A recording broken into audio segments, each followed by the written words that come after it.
welcome to Citizen Live at 1. I'm Julie Gishuru. A young administration police officer who was killed alongside 18 colleagues by Pokot bandits in Kapedo along the Baringo-Turkana border nearly a fortnight ago has been hailed for his hard work and commitment to duty. 21-year-old Edwin Kangari Njoroge was laid to rest in Maragua, Murang'a County with full police honors, including a 21-gun salute. Speakers at the funeral called on the government to arrest the killers of the police officers. Mbaruk Mwalimu gives us the details. Another emotional send-off for yet another police officer whose life was brutally cut short by a hail of gunfire by bandits in Kapedo. This time, it was the turn of Murang'a County to bury another officer killed in the line of duty, serving his countrymen.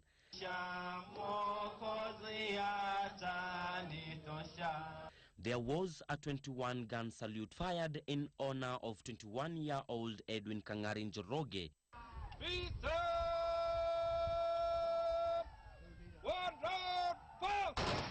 said to be the youngest officer in the contingent of the 19 police officers killed in Kapedo.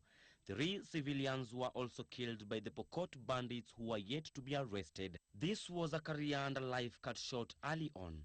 Njoroge only joined the administration police force on 12th January last year. A somber mood engulfed his home village in Maragua as officers from both administration and regular police joined family and friends in giving him a befitting send-off. Speaker after speaker at the funeral paid tribute to the late Njoroge, whom they described as a selfless, courageous and dedicated police officer. Kupoteza askari kiwango hiyo sio kitu rahisi. Ya choma taifa. Tumeguswa. Na hata sisi mtuope. For many of his colleagues, this marked another heartbreaking send-off. And as Njoroge was finally laid to rest, it was not lost to the many officers, family members and friends present that the killers of the 19 police officers and 3 civilians in Kapedo are still roaming free despite a massive security operation in the area. Mbaruk Mwalimu, Citizen Live at 1. Thanks for that, Mbaruk. Cause for serious alarm. People, of course, hoping that they will be caught. Now, in a new twist of events, members of the National Assembly's Departmental Committee on Lands now want to eject their chairman, Tharaka MP Alex Mweru, in connection with the probe into the Karen land row. 24 out of 29 members of the committee have signed a petition seeking to remove Mweru as their chairman because of the manner with which he has conducted the affairs of the committee. They say they are unhappy with the way their chairman has handled the Karen land probe. Hussein Mohammed joins us on the phone from Parliament Buildings with the very latest on this developing story. So, Hussein, the MPs are seeking to kick out their chairman. What are they saying and what's his response?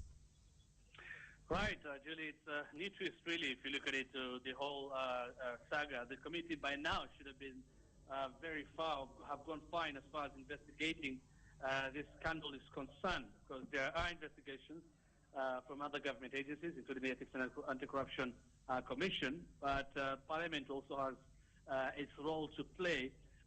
The meeting actually took place there today at, it just ended a few moments ago at Protection House. That is where the Lands Committee was meeting. Of course, Alex Mweru, who's the chair, was absent. And taking the chair then was Moses Ole Sakuda. The meeting here, of course, initially was to expect Charity Ngilu, who is the Lands Cabinet Secretary, to come and shed more light on the current land saga. But she hasn't come. And Julie, according to the committee, it's not really Ngilu's fault. And that is the new twist to this investigation because, like you said, 24 out of 29 members are signing a petition to remove the chair, Alex Mweru. They're saying he has been blocking the investigation. They say, for instance, he did not sign a letter meant to summon Ngilu on Tuesday so that she would appear here today. That letter was not signed by the chair.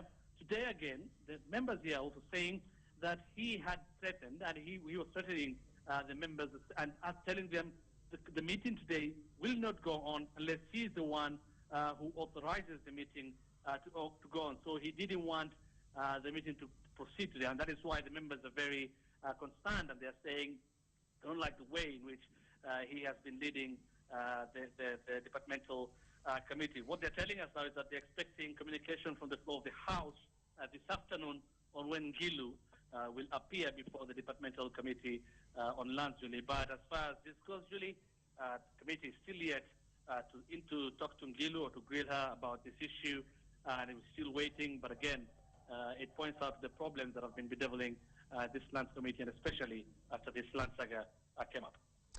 Hussein, just before you leave us, so the no-shows, Ngilu's no-shows, so to speak, have now been attributed to a failure to properly compel her to appear before the committee, and this failure, they are saying, sits at the desk of the chairman. What next then? The land saga remains in place. Parliament has a role to play. What are the next steps?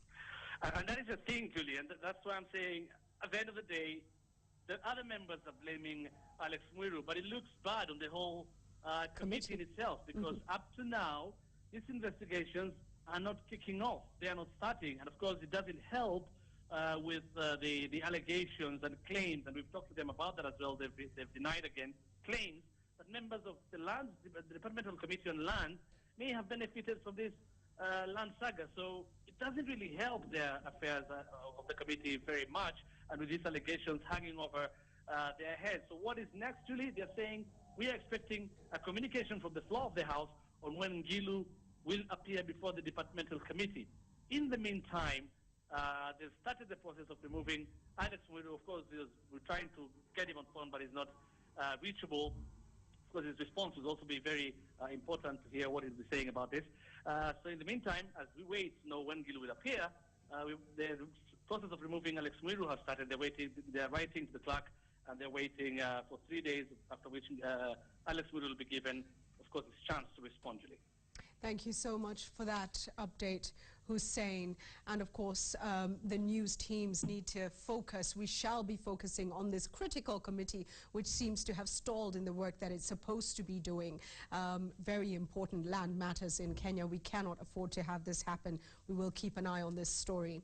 Now, many consumers of milk have to buy the commodity directly, packaged from packets, and these are often found in kiosks, shops and supermarkets. However, the advent of technology has seen Uasin Gishu residents buy milk from an automatic milk dispensing machine, which has increasingly become popular owing to the convenience of use and also the cheaper prices. Bonareri Samaha tells us more. For many years, getting milk in Uasin Gishu had to be done the traditional way. For farmers, that meant milking cows for the precious commodity. And for customers, that meant walking to a shop or into a supermarket to buy packets of milk. But now residents of Uasin Gishu just have to walk to this automatic milk dispensing machine, nicknamed the Milk ATM because it is a self-service facility, and upon inserting coins, out comes fresh milk in bottles. The machine has become increasingly popular thanks to the cheaper price, as half a liter of milk only goes for 20 shillings. Sikuwa nimejua kuna milk ambayo ninaweza toa kwa ATM free hata 5 bob, na nikafurahia sana wakati ambapo ninajipimia. It is very clean, ninaweza kunywa tu very clean, na watu hawa ni wasafi sana. Hiyo ni kitu kizuri sana. Nimefurahia ATM yetu hapa Eldoret, na naomba Kenya iweze kuwa kila mahali, hata huko vijijini. The manager of the facility, Robert Boyd, says they came up with this idea because many farmers were incurring losses because milk companies in the region could not absorb the entire produce from farmers. What people, the first time when you opened, the thing was, people, when you told people it's a milk ATM, people were wondering, milk ATM? We've only seen these other automatic ATMs for the banks. But when you told them that, when they saw, not even telling them, they saw ATM, milk ATM, and you can get milk for as low as 5 shillings, it was, they were quite anxious to see this machine, how it works, this milk for 5 shillings, how is it? The automatic milk dispenser serves about 1,000 customers every day. Bonareri Samaha, Citizen Live at 1. Well, thanks, Bonareri. Everyone in the studio has given that the thumbs up, and I hear there's one in Kangemi, one in Umoja, in various different areas. A very popular concept, it seems. Now, let's move to politics. And a section of ODM directors and staff are accusing the embattled party executive director, Magerere Langat, of tarnishing the name of the party. They are now alleging that Magerere unilaterally doctored the list of ODM delegates, causing mayhem during the elections in Kasarani early this year. Francis Gashuri now joins us live on the phone from the ODM headquarters for more details on this story. So, Francis, tell us what exactly is going on at ODM headquarters. It seems Magerere once again is under fire. Absolutely, and good afternoon to you, Julie. The split continues, and if you may, the orange is getting bitter and bitter by the day. And a section of the directors of the party have just concluded a news conference this afternoon, and they are listing a series of allegations against the embattled executive director, Magerere Langat. In fact, they are saying he has been an impediment in the advancement of the party. And among the issues that you've listed on the intro there, they claim that he is to blame for the bungled elections that were held at the Kasarani Gymnasium in February this year. I remember the infamous Men in Black fiasco at Kasarani Gymnasium. They are claiming that the doctoring of delegates who are attending the NDC at Kasarani was his work, and that he is squarely to blame for the mishappenings at the Kasarani Gymnasium on that particular day. And Magerere had earlier had claimed duly in a news conference yesterday and the day before yesterday that the reason why he's being fought at Orange House is because there are some people who want to get a share of the 84 million shillings that the ODM party has received from the office of the Registrar of Political Parties. This is part of the political party's funding. And they are claiming that, the directors are claiming that Magerere is tarnishing the party, and that at no time has there been audit queries on the resources of the party.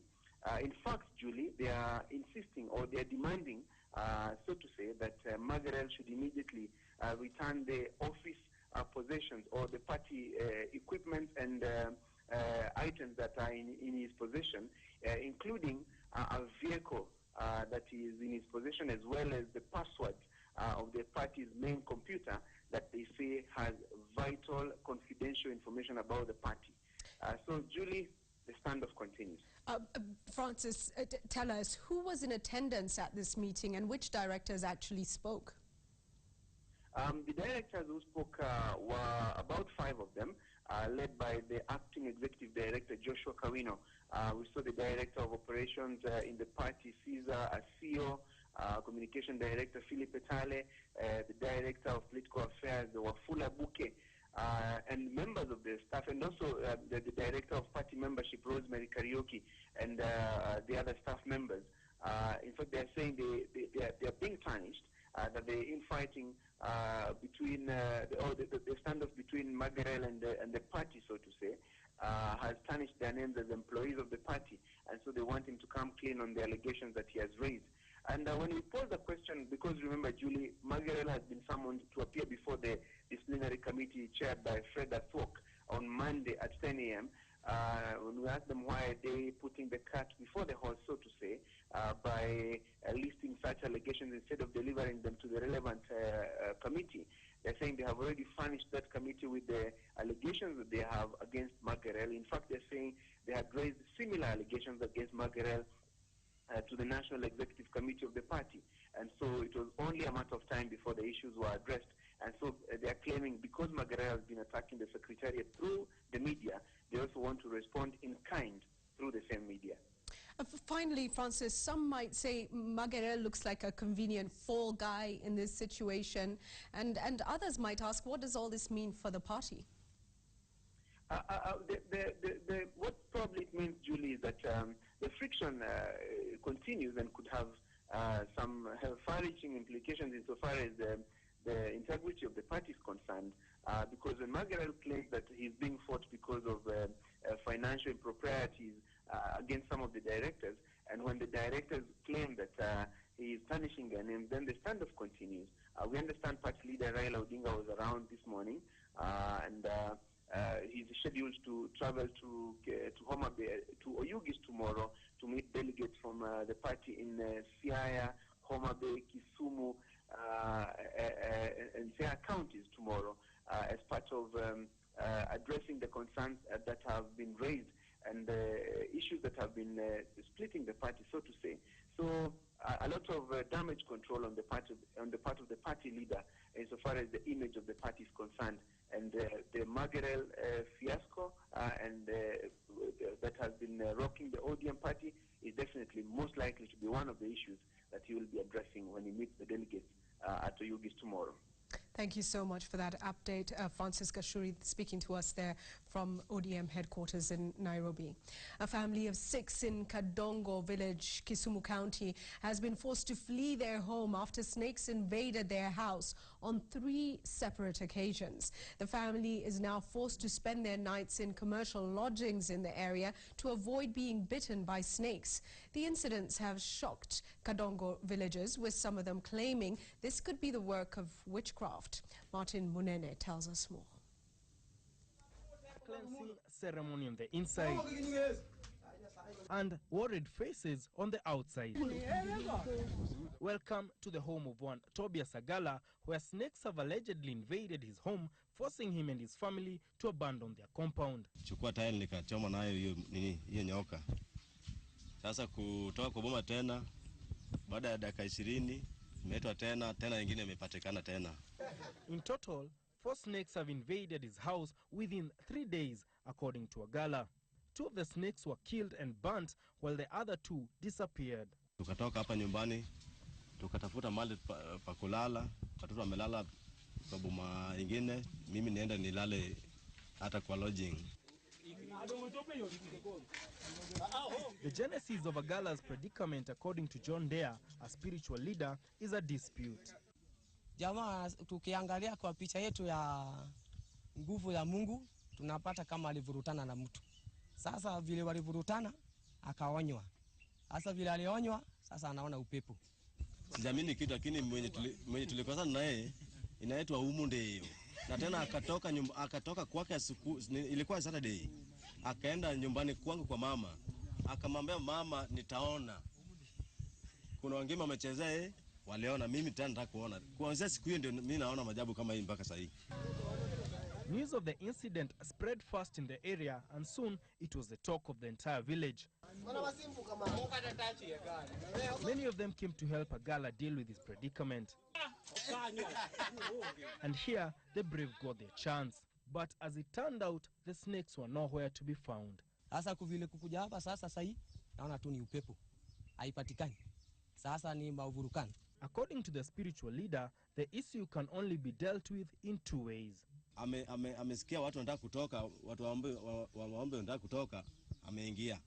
Ati mimi naona hii nyoka hawezi enda. Lazima muombe hata saa 6 usiku, saa 3. Nikasikia, kumbe unajua mahali hii nyoka yatoka. Tukapigana hapa jana na yeye. Nikatoa yeye ndani na ngumi na kapiga hapa. Nikatandika yeye jana. Asikae tu hivyo. Aite maombi kubwa ama aende kwa ile jamaa amuite. Biblia inasema mtu akikosea enda kwake muongee watu wawili. But for the time being, Agala says he will continue staying away from home.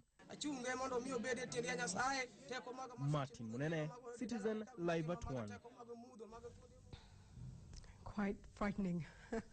The Kiambu County Department of Health Services has launched a 5-year strategic health plan, which is geared towards ensuring increased access to health care for all at an affordable cost. Now, the plan was launched yesterday by Governor William Kabogo at the county headquarters in Kiambu, where he intimated the plan to make the county a health destination even for people outside of Kiambu County. He said devolution of health services has helped many Kenyans access better health care. The county wants to build a state-of-the-art hospital in Thika Town, facilitate the upgrade of Lari Hospital, and better equip the Kiambu District Hospital. At the Constitution of Kenya provisions concerning health sector, we also looked at health information systems, and how do we now differentiate who is being treated in our facilities that is from Kiambu, so that we can start attracting a little bit of money from bordering counties, Kajiado, Nairobi. For example, we have 3 mothers giving birth in Githurai every day, an average of 3. And I will tell you 2 of those 3 are not from Kiambu. Ahadi Kenya Trust founder and executive director Dr. Stanley Kamau has been appointed a talent envoy and ambassador for the East and Central African region by the International Center for Innovation and Education. Dr. Kamau will now be involved in efforts to identify and nurture talent within the region, and the appointment will see him work with the International Center for Innovation and Education and the Ministry of Education towards achieving this goal. Speaking during the appointment ceremony at a hotel in Nairobi, Dr. Kamau said he was up to the task, while also conceding that the appointment came as a surprise to him. Dr. Kamau, through the Ahadi Kenya initiative, has been involved in jigger eradication efforts in Kenya for the past 7 years. This award I dedicate it to all our partners, social workers, volunteers, and all those who have been supporting the anti-jigger campaign.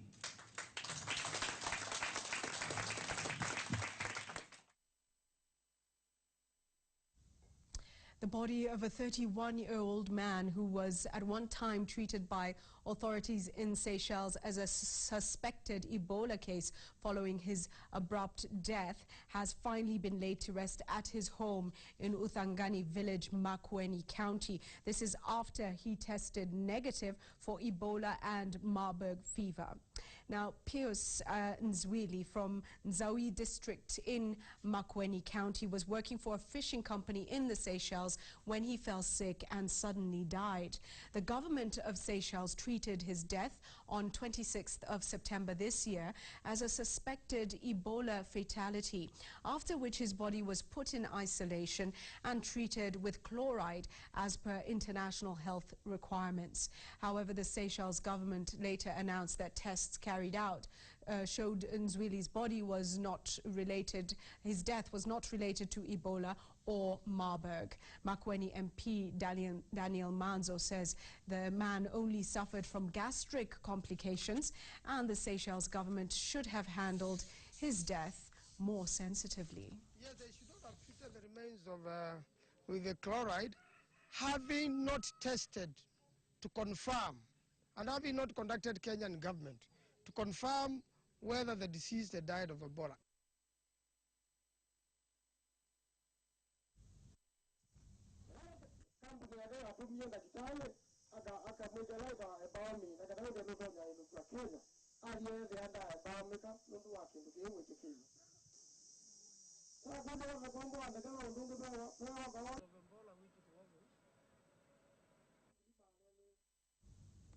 May he rest in peace. Now, wildlife conservationists, the Kenya Wildlife Service, in partnership with judiciary and several corporate sponsors, including Nakumatt Supermarkets and Amarula, have today launched an anti-poaching campaign to save elephants in Kenya and across the entire African continent. The ambitious program comes at a time when the level of poaching in the region has caused global concern. Safi Godana has the details. Over 300 elephants are killed in Kenya annually by poachers targeting them for ivory. Now a campaign to save the animals that remain a leading tourist attraction in the country has been started. The Save Our Icon Hands Over Animals is the anti-poaching campaign's tagline. The drive to save the animals was launched in Nairobi. When we started this campaign, it really was through some very angry petitions which we sent to the Chief Justice, because poachers and dealers of ivory were being released on 40,000 shilling fines, maximum. That was the law last year. We brought together different conservation organizations, we redrafted the law together with the government, and today Kenya has the most severe law in the world. life imprisonment. According to the stakeholders, this particular campaign was to be launched a year ago, but unfortunately the Nairobi Westgate terror attack took place. The campaign will, when implemented, lead to a tougher penalties for poachers in Kenya. And about 40,000 elephants are being killed every year all across Africa. That is more than all of the elephants in Africa, in Kenya. Kenya is one of the 8 countries where heavy poaching of elephants and trafficking of ivory takes place, making the campaign an urgent necessity. With over 4,000 elephants killed every year here in Kenya, a situation that has also sabotaged Kenyan economy in the tourism sector, the campaign that has just been launched targets at least the number of these mighty elephants killed every year here in Kenya and all over Africa. Safi Godana, Citizen TV, Nairobi. An important campaign. Thank you, Safi, for that. We're taking a break, but stay with Citizen Live at 1 Business and Sports, still on the way.